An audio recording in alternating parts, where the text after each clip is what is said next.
அன்பானவர்களே, இன்னைக்கு நம்மளுடைய சிந்தனைக்குள்ளார கொடுக்கக்கூடிய விஷயம் மகிழ்ச்சிக்கான ரகசிய திறவுகோலின் 3 நுட்பங்கள். இதுதாங்க நம்ம இன்னைக்கு சிந்திக்க போறோம்.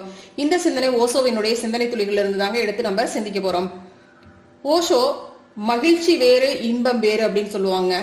இன்பம் அப்படிங்கிறது தற்காலிக ஒரு சந்தோஷத்தை தரக்கூடியதாக இருக்கும். ஆனா மகிழ்ச்சி அப்படிங்கிறது ஒரு உள்ளார்ந்த அமைதியை, ஒரு நிம்மதியை தரக்கூடியதாக உங்களுக்கு இருக்கும் அப்படிம்பாங்க. அதுதான் எப்பவும் சொல்லுவாங்க, உங்களுடைய வாழ்க்கை மகிழ்ச்சிகரமானதாக வைத்துக் கொள்ளுங்கள் அப்படிம்பாரு.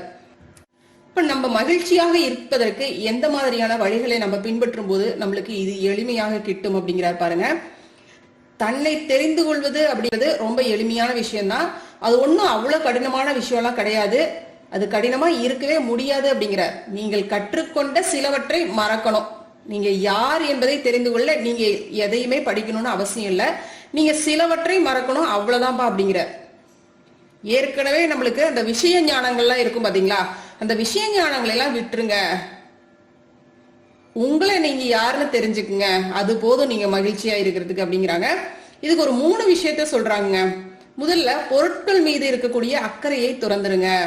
இரண்டாவது, உங்களுடைய யோசனைகள் மீது இருக்கக்கூடிய ஆர்வத்தை மறந்துருங்க. மூணாவதா, தானாகவே நடக்கும். இந்த 2 விஷயங்களை நீங்க பண்ணிட்டீங்க அப்படின்னா மூணாவது தானாக நடக்கும். அதுதாங்க சாட்சி பாவம். நம்மளையே உற்று நோக்கி உள்ள என்ன நடக்குது, இந்த மனம் என்ன பண்ணுது அப்படிங்கறத பார்ப்போம் இல்லைங்களா. இந்த 2 விஷயங்களை திறந்துட்டோம் அப்படின்னா மூணாவது விஷயம் தானாக நடக்கும் அப்படிங்கிறாங்க. இதை விளக்கமா நம்மளுக்கு சொல்றாங்க பாருங்க, எப்படி பண்ணணும் அப்படிங்கிறது. இந்த 3 விஷயங்களும் எப்படி நம்மளுக்கு நடக்கும், எப்படி இது சாத்தியம் அப்படிங்கிறத தெளிவா சொல்றாங்க பாருங்க. முதல் விஷயத்த எடுத்துக்க சொல்றாரு. அதாவது நீங்க விஷயங்களை பார்க்க ஆரம்பிக்கிறீர்கள். முதல்ல நீங்க விஷயங்களை பார்க்க ஆரம்பிக்கிறீங்க. மௌனமாக உட்கார்ந்து ஒரு மரத்தை பாருங்க, அதை கவனிங்க. அதை பற்றி யோசிக்காதீங்க.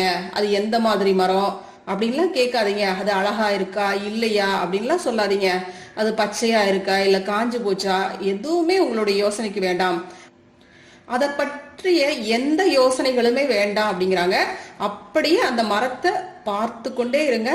நீங்க இதை எங்கு வேண்டுமானாலும் செய்யலாம், எதை வேண்டுமானாலும் நீங்க கவனிக்கலாம். ஆனா ஒரு விஷயத்த மட்டும் நினைவில் வச்சுக்கோங்க, எண்ணம் வரும்போது அதை தள்ளி வைக்கணும். அதை நகர்த்தி வச்சுட்டு மறுபடியும் அந்த பொருளையே பார்த்துக்கிட்டுருங்க. ஆரம்பத்துல பார்த்தோன்னா அது கடினமா தான் இருக்கும். ஆனா சிறிது காலத்திற்கு பின்னாடி அங்க ஒரு இடைவெளி வரும். இங்க என்ன சொல்றாருன்னு புரியுதா பாருங்க. நீங்க ஒரு மரத்தை கவனிங்க, இல்ல எந்த ஒரு பொருளா இருந்தாலும் சரி நீங்க அதை கவனிங்க. ஆனா அதனுடைய தன்மை எப்படி இருக்கு அப்படிங்கறத பத்தி நீங்க சிந்திக்கவே வேண்டாம். வெறுமனே நீங்க பார்த்துட்டு இருங்க அப்படிங்கிறாங்க. இது பாத்தீங்கன்னா ஆரம்பத்துல கொஞ்சம் கஷ்டமா தான் இருக்கும். ஆனா சில நாட்கள், சில மாதங்களுக்கு பிறகு அங்க ஒரு இடைவெளி வரும்.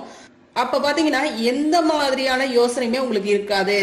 அந்த எளிமையான அனுபவத்துல ஒரு மிகப்பெரிய மகிழ்ச்சி எழுவதை நீங்க பாப்பீங்க, உணர்வீங்க.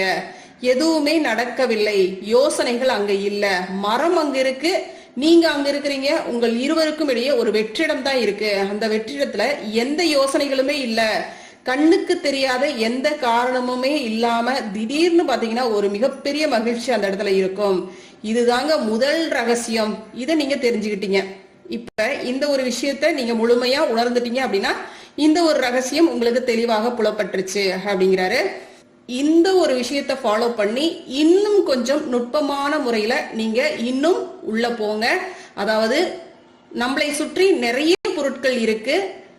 நீங்க அதுல ஒரு புகைப்படத்தை தேர்ந்தெடுக்கலாம், இல்ல உங்க வீட்டுல இருக்கக்கூடிய ஏதோ ஒரு பொருள், ஒரு மேஜை, ஒரு நாற்காலி, இந்த மாதிரி ஏதோ ஒரு பொருளை நீங்க தேர்ந்தெடுத்துக்கலாம். அதை நீங்க உற்று நோக்கிக்கிட்டே இருக்கிறீங்க. இப்பவும் நீங்க நினைவுல வச்சுக்க வேண்டியது என்ன அப்படின்னு பாத்தீங்கன்னா, அதை பத்தி யோசிக்காதீங்க. யோசிக்காம பார்த்துக்கிட்டே இருங்க. மெதுவாக மெதுவாக அது நடக்கும். எதையும் யோசிக்காமல் இப்ப ஒரு மேஜையே பாக்குறீங்க அப்படின்னா போக போக அந்த மேஜை அங்கு இருக்கு, நீங்களும் அங்கு இருக்கிறீங்க. உங்கள் இருவருக்குள்ளும் எந்த யோசனையும் இல்லை. பிறகு திடீரென்று ஒரு மகிழ்ச்சி வரும் அப்படிங்கிறாங்க. யோசனையற்ற நிலையின் செயல்பாடுதான் மகிழ்ச்சி. மகிழ்ச்சி அங்கே இருக்கிறது. பல்வேறு சிந்தனைகளால் அது அமுக்கப்பட்டிருக்கிறது. யோசனைகள் இல்லாத போது அது நம்மளுக்கு தெளிவாக தெரிகிறது அப்படிங்கிறாங்க. பார்க்கக்கூடியவற்றிலிருந்து ஆரம்பிங்க. பிறகு பழகியவுடன் யோசனைகள் மறைந்து விட்டது என்று ஒரு தருணம் நீங்கள் உணரத் துவங்கியதும் பொருட்கள் மட்டுமே அங்கு இருக்கும். பிறகு இரண்டாவது விஷயத்தை ஆரம்பிக்கலாம் அப்படிங்கிறாங்க. நம்ம முதல்ல பொருட்கள்ல இருந்து தொடங்கி அந்த யோசனைகள் எல்லாம் முழுமையாக அற்று போகும் ஒரு நிலை நம்மளுக்குள்ளார வரும் பொழுது அடுத்தது நம்ம இரண்டாவது விஷயத்த ஆரம்பிக்கலாம் அப்படின்னு ஓஷோ சொல்றாங்க. இப்போது உங்களுடைய கண்களை மூடுங்கள். உங்களுக்கு வரும் ஏதாவது ஒரு எண்ணத்தை கவனியுங்கள். அந்த எண்ணத்தை பற்றி யோசிக்காமல் கவனிங்க அப்படிங்கிறாங்க.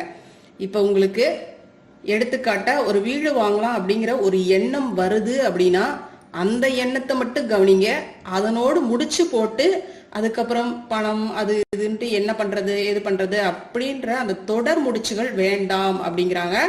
அந்த எண்ணத்தை மட்டும் கவனிங்க. அந்த வீடு வாங்கணும் அப்படிங்கிற அந்த எண்ணம் இருக்கு இல்லைங்களா, அந்த குறிப்பிட்ட பர்டிகுலர் ஒரே ஒரு எண்ணம், அந்த எண்ணத்தை மட்டும் கவனிங்க அப்படிங்கிறாங்க.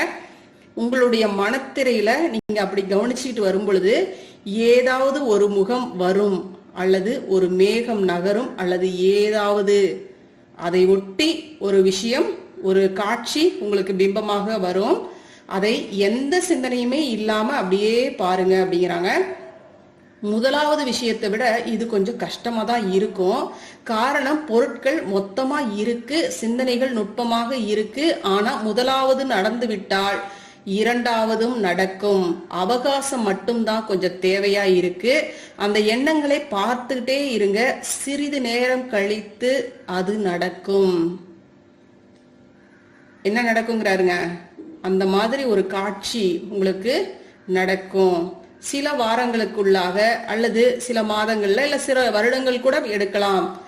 எத்தனை உள்ளார்ந்து எவ்வளவு முழு ஈடுபாட்டோடு நீங்கள் செய்கிறீர்கள் என்பதை பொறுத்துதான் இது நடக்கும். உங்களுக்கு விரைவாக நடக்குமா இல்ல கொஞ்சம் காலம் எடுக்குமா அப்படிங்கிறது உங்களுடைய முழு ஈடுபாடு தான் அதுக்கு. அது மட்டும் இல்லைங்க, நம்மளுடைய பதிவுகள்னு ஒரு விஷயம் இருக்கு இல்லைங்களா, நம்ம உள்ள போட்டு வச்சிருக்கிறோம் இல்லைங்களா, குப்பைகள்லாம், ஏகப்பட்ட குப்பைகள், அதையெல்லாம் அப்புறப்படுத்தாம நம்ம இந்த மாதிரி விஷயங்களை ஈடுபடும் பொழுது கொஞ்சம் கால அவகாசம் எடுக்கத்தான் செய்யும். ஆனா இதை நம்ம பண்ணிக்கிட்டே வரும் பொழுது, ஒரு குறிப்பிட்ட விஷயத்தின் மீது கவனம் செலுத்தும் பொழுது இதுவுமே ஒரு தியானம் தாங்க. இது ரொம்ப எளிமையான தியானம். ஓஷோ பாத்தீங்கன்னா ரொம்ப சிம்பிளா நம்மளுக்கு தியானங்கள்லாம் கத்துக் கொடுப்பாருங்க. ரொம்ப கஷ்டமே இல்லாம கத்துக் கொடுக்கறது தான் ஓஷோவினுடைய டெக்னிக்கே. அப்ப அந்த வகையில ஒரு மரத்தை கவனிக்கிறது, ஒரு பொருளை கவனிக்கிறது, இதெல்லாம் பாத்தீங்கன்னா தியானம் தான். அந்த இடத்துல எண்ணங்கள் அற்ற நிலை இருக்கும் இல்லைங்களா. அதே மாதிரி பாத்தீங்கன்னா அடுத்த கட்டத்துக்கு மூவாக சொல்றாரு, எண்ணங்கள் மீது நீ கவனம் செலுத்து, ஆனா யோசனை இல்லாம செலுத்து அப்படிங்கும் பொழுது அதுவுமே பாத்தீங்கன்னா மனதை ஒருமுகப்படுத்துறது தான். அந்த இடத்துல நம்ம அந்த குறிப்பிட்ட எண்ணங்களின் மீது நம்ம போக்கஸ் பண்ணி நம்ம சரியா நம்ம அந்த இடத்துல செலுத்தும் பொழுது அந்த இடத்துல பாத்தீங்கன்னா மனதுக்குள்ளார ஒரு அற்புதமான ஒரு நிகழ்வு கிட்டும். அது விவரிக்க முடியாத ஒரு நிலை. அதை நம்ம உணரும் பொழுதுதான் நம்மளுக்கு தெரியும் அந்த அனுபவம். அந்த தியானத்தின் மூலமாக கிடைக்கக்கூடிய அனுபவங்கள்லாம் இருக்கு பாத்தீங்களா, அதெல்லாம் நம்மளால வார்த்தைகள்ல விவரிக்க முடியாத ஒரு விஷயமாக இருக்கும். ஏன்னா மகிழ்ச்சி, அதனுடைய உள்ளார்ந்த ஆனந்தம், அது நம்மளால உணர்ந்துதான் நம்மளுக்கு புரிஞ்சுக்க முடியும்.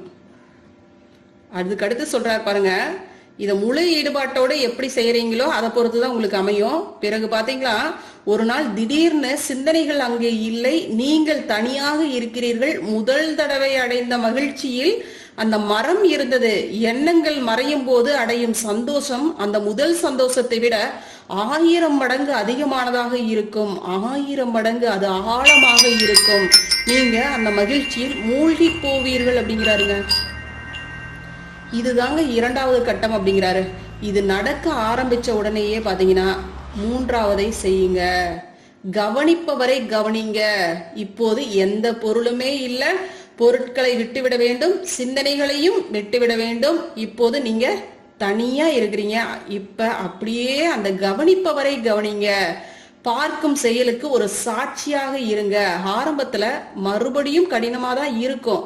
காரணம், எதையாவது பார்ப்பது மட்டும்தான் நமக்கு தெரியும். ஒரு பொருள் அல்லது இல்ல ஒரு சிந்தனை, ஒரு யோசனை இருந்தா கூட அதையாவது கவனிச்சுக்கிட்டு இருக்கலாம்.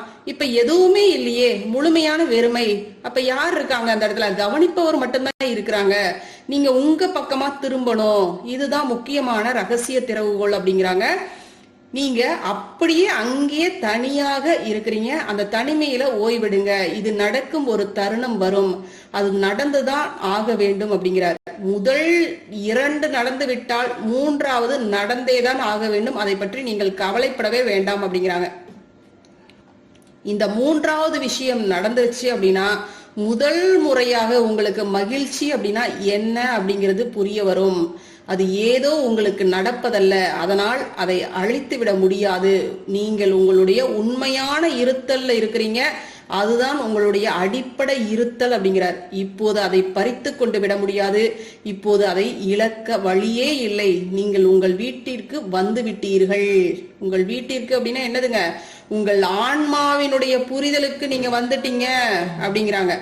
ரொம்ப ஈஸிங்க. ரொம்ப நம்ம இதை இந்த 2 விஷயங்களை நம்ம ஃபாலோ பண்ணிட்டோம்னு வச்சுக்கோங்க, நம்மள உள்நோக்கி நம்மளை பாக்குறது ரொம்ப ஈஸிங்க. உங்களுக்குள்ளாரே நீங்க உங்களை திருப்புங்க, ரொம்ப ஈஸியா இருக்கும், ரொம்ப எளிமையா இருக்கும். தவம் பண்றவங்களுக்கு ரொம்ப எளிமையாக இது கிட்டும். உங்களை அப்படியே உள் சென்று உங்களுக்குள்ளார நீங்க பார்க்கும் பொழுது அமைதி, பேரானந்த நிம்மதி, பேரானந்த அமைதின்னு சொல்லாங்க, அது கிட்டும் பாருங்க. உங்களையே அப்படியே உள்ள பார்க்கும் பொழுது அந்த ஆன்மாவினுடைய நிலை உங்களுக்கு புரிய வரும். அந்த ஆன்மாவையே நீங்க பாக்குற மாதிரி உங்களுக்கு ஒரு உணர்வு கிட்டும் கண்டிப்பா. இந்த ஒரு நிலை கிட்டிருச்சு அப்படின்னா நம்ம வாழ்க்கையில வரக்கூடிய எந்த விதமான சிக்கலாக இருந்தாலும் சரி, இல்ல எந்த விதமான நிம்மதி தரக்கூடிய மகிழ்ச்சி தரக்கூடிய தருணங்களாக இருந்தாலும் சரி, எல்லாமே சமமாக தான் நம்மளுக்கு தெரியும். எதை கண்டும் நம்ம அஞ்ச மாட்டோம், எதை கண்டும் நம்ம ஆனந்தத்துல துள்ள மாட்டோம். அதுதான் விஷயங்க. அதனால இப்ப பாத்தீங்கன்னா நம்மளுடைய தன்மை எப்படி இருக்குங்க, நம்மளுடைய இருத்தல் எப்படி இருக்குங்க, அந்த தெய்வீக தன்மையாக இருக்கும். ஒட்டுமொத்தமா என்ன சொல்றாருங்க, முதல்ல நீங்க பொருட்களை யோசனைகளை மறக்கணும். முதல்ல பார்க்கக்கூடியதை கவனிங்க, பிறகு நுட்பமானதை கவனிங்க, பிறகு அதற்கு அப்பாற்பட்டதை, அதாவது அந்த பார்க்கக்கூடியதற்கும் நுட்பத்திற்கும் அப்பால் உள்ளதை கவனிங்க அப்படிங்கிறாங்க. சரிங்களா? அதுதாங்க சாட்சி பாவம், வாழ்க்கையினுடைய ரகசியமே. சரிங்களா? வாழ்க வளமுடன். நன்றி. அருட்பேராற்றலின் அன்பு கருணையினால் நாம் அனைவரும் நல்ல உடல் நலம், நீல் ஆயுள், நிறை செல்வம், உயர் புகழ், மெய்ஞானத்தோடு நல்லதொரு வாழ்க்கையை நலமுடனும் வளமுடனும் வாழ்வோம். வாழ்க வளமுடன்.